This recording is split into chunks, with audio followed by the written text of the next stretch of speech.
Olá, meu nome é Lilian. Vou falar para vocês hoje então sobre a tuberculose pulmonar na infância.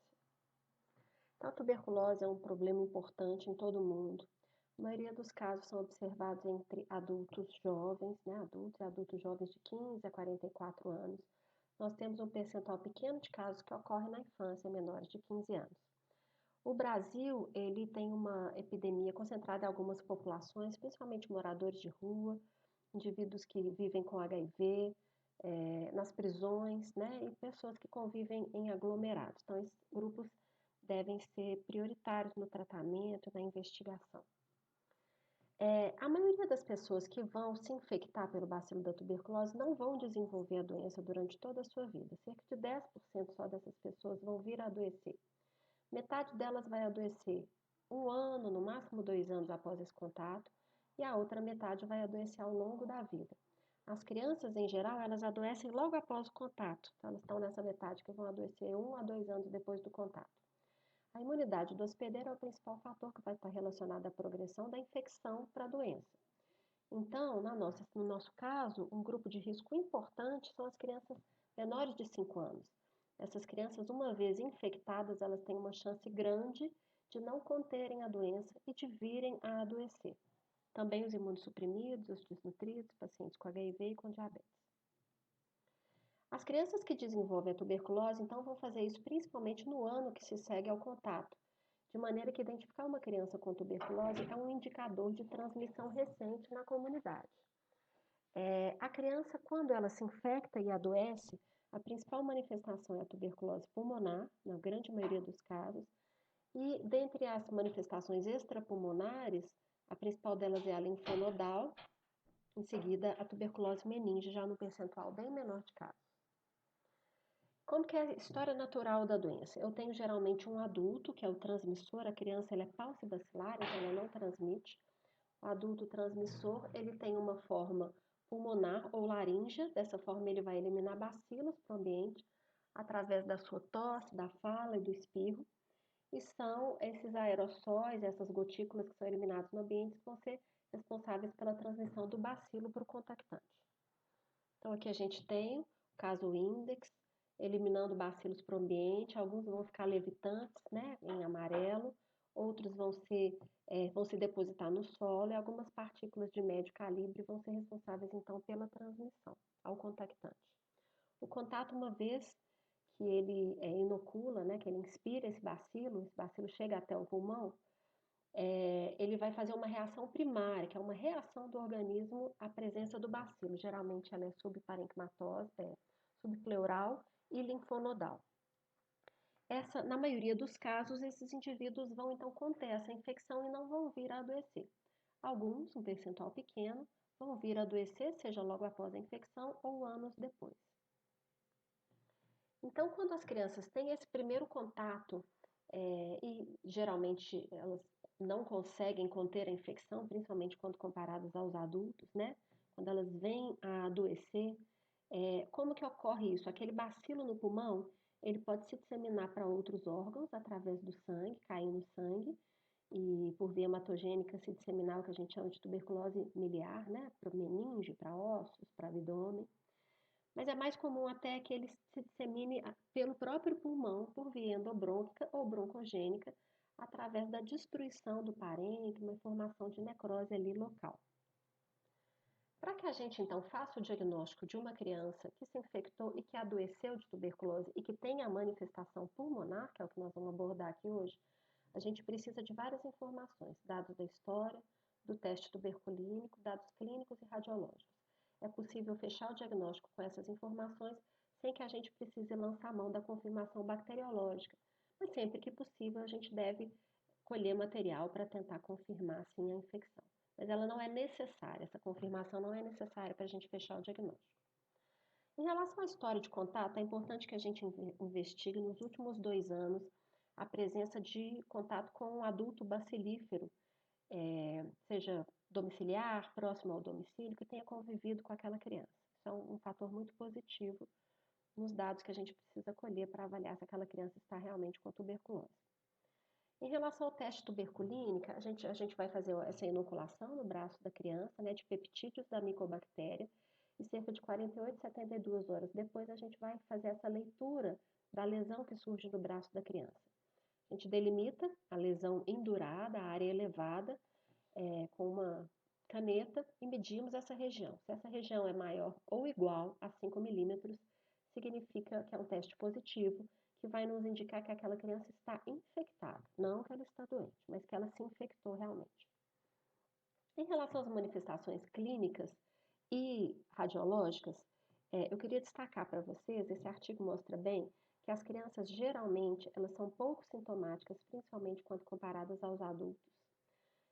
Elas podem ter uma tosse seca ou mesmo elas podem não tossir e ter apenas uma febre, um emagrecimento, uma inapetência, uma dinamia, sintomas inespecíficos, tá? Não necessariamente as crianças vão ter tosse produtiva, escarros hemoptóicos, sudorese noturna. A gente não precisa esperar essa clínica florida. Em relação às manifestações radiológicas, a gente tem várias manifestações. Então, a letra A e letra B é quando a gente recebe, quando a gente tem aquele primeiro contato com o bacilo, fazemos a nossa reação subpleural e a linfadenite reacional. Agora, as imagens C, D, E, F, todas elas já mostram, então, o adoecimento após esse primeiro contato, né? Seja por obstrução de brônquios, por disseminação parenquimatosa e bronquial, por formação de cavernas na letra E e disseminação parenquimatosa, pela disseminação hematogênica na letra F. Na letra G, a gente tem o derrame pleural como uma manifestação e na H, o derrame pericárdico. Aqui já são manifestações mais raras. Na letra I, a gente tem a disseminação, então, da doença secundária, que é quando o paciente teve o primeiro contato, ele conseguiu conter aquele bacilo no pulmão e anos depois ele vem a adoecer. Aqui a gente já tem sintomas mais exuberantes que vão ser observados, são sintomas observados nos adultos e nos adolescentes, né? Porque se a gente presume que esse contato ocorreu na infância, e aqui no Brasil o contato com o bacilo geralmente já se dá na infância, não é à toa que a vacinação é feita tão precocemente, a pessoa que vai adoecer anos depois vai ser então já um adolescente ou um adulto. Aqui já com sintomas mais exuberantes e com uma disseminação dos ápices para as bases, com formação de cavernas, né? É o que a gente chama então de tuberculose secundária, diferente do que eu vinha mostrando para vocês nas manifestações anteriores, que são manifestações da tuberculose primária, que é o adoecimento logo após o contato. Então, aqui algumas imagens de tuberculose primária, se confundem muito com imagens da pneumonia na infância, então esse diagnóstico diferencial é importante que seja feito. Na tuberculose eu vou ter quadros mais arrastados, muitas vezes é a criança que vai ser tratada com antibióticos comuns para pneumonia e não vai melhorar. Aqui outra imagem, é uma adolescente com tuberculose também, uma condensação na base direita e uma telectasia. Aqui também uma imagem de tuberculose primária, com uma condensação e um derrame pleural.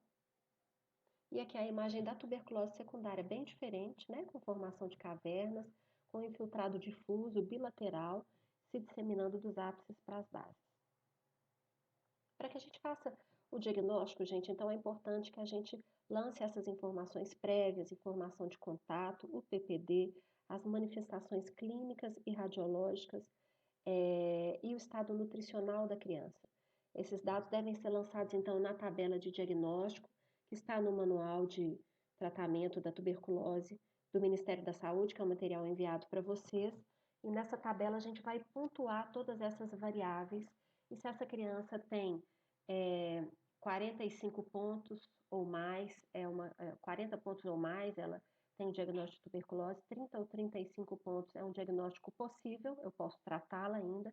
E se ela tem 25 pontos ou menos, significa que a gente deve pensar em outras coisas, provavelmente ela não tem tuberculose. Então, colocar essas informações na tabela de diagnóstico do Ministério da Saúde, onde a gente vai obter uma pontuação e vai definir se esse paciente é ou não um caso de tuberculose. Se eu não consigo fechar o diagnóstico, eu lanço mão, então, da minha confirmação bacteriológica, colhendo o material, onde eu vou pedir o BAR em 2 amostras, seja escarro, seja o aspirado gástrico, o lavado gástrico, pode ser colhido em crianças que não conseguem escarrar, menores de 5 anos, geralmente. Então, eu peço cultura, 2 amostras de BAR, e em uma dessas amostras eu vou pedir o teste rápido molecular, que é o PCR, que vai identificar o DNA do Mycobacterium tuberculose. Aqui é a tabela, então, de pontuação para o diagnóstico da doença. E o tratamento? O tratamento, então, ele é feito com uma associação de drogas, né, para que a gente evite o surgimento de resistência cruzada. Para crianças até 10 anos incompletos, a gente faz uma primeira fase com rifampicina, isoniazida e pirazinamida, uma fase mais intensiva de 2 meses, que se segue, então, uma fase de 4 meses com rifampicina e isoniazida. Para aqueles com 10 anos ou mais, a gente precisa acrescentar o etambutol na primeira fase, nos primeiros 2 meses. O etambutol, ele deve ser usado nessa faixa etária para evitar o surgimento de resistência, principalmente, o objetivo é esse. E depois a gente faz mais 4 meses com a rifampicina e com a isoniazida. Então, falamos do tratamento, essa criança vai ser seguida aí ao longo do seu tratamento e a gente espera uma melhora ao longo dos meses, principalmente dos primeiros meses de tratamento, com a negativação do escarro, se ele era positivo, com recuperação do peso, desaparecimento da febre e dos sintomas respiratórios, quando eles estiverem presentes, melhora da imagem também. Para terminar, eu queria falar sobre o tratamento da infecção latente. Infecção latente são aquelas pessoas que estão com o bacilo dentro do corpo delas, mas que não estão doentes ainda. A gente precisa fazer o tratamento da infecção latente ou a profilaxia da tuberculose para que elas não venham a adoecer. Isso é geralmente feito nos contatos, né, de pacientes doentes. Contatos são todos aqueles que convivem no mesmo ambiente. Aqui 400 horas é um tempo importante para que um contactante possa se infectar, quando é um contactante de um paciente com BAR negativo, mas cultura positiva. E se é um paciente BAR positivo, 200 horas é um tempo suficiente para que ocorra a infecção. Essa abordagem desses contatos infectados previne o adoecimento e essa abordagem também pode nos ajudar no diagnóstico precoce da doença. Esse tratamento da infecção latente reduz em muito o risco de adoecimento desses indivíduos. Vai ser indicado, então, nesses contactantes que têm uma prova tuberculínica maior ou igual a 5 milímetros, desde que não estejam doentes, ou seja, que tenham um raio-x normal e que não tenham sintomas de tuberculose. A primeira opção para o tratamento da infecção latente é a isoniazida, que deve ser usada por 6 a 9 meses, e hoje a gente tem a opção também da rifampicina por 4 meses. Ela deve ser prescrita principalmente para crianças menores, porque a gente não tem a formulação em xarope da isoniazida, mas temos da rifampicina, para pacientes com intolerância à isoniazida, para hepatopatos, indivíduos com mais de 50 anos, que eles desenvolvem mais frequentemente efeitos adversos da isoniazida. A quimioprofilaxia primária é quando a gente vai abordar, então, o bebê que nasceu e que foi para casa e que a mãe ou o pai é bacilífero, então ele vai ter contato com esse bacilífero. Então, antes que ele se infecte, eu vou fazer a profilaxia dele. Nesse caso, não está contraindicado a amamentação da mãe. Se a mãe for bacilífera, ela deve amamentar com máscara. A gente não deve vacinar esse recém-nascido. Eu começo uma profilaxia com isoniazida ou rifampicina por 3 meses. Depois de 3 meses, eu faço a prova tuberculínica. Se ela vier positiva, eu completo a minha profilaxia. Se ela vier negativa, eu posso interromper a minha profilaxia. 3 meses é o período máximo para que a prova tuberculínica se positive ou não. Era isso que eu tinha para falar para vocês. Muito obrigada.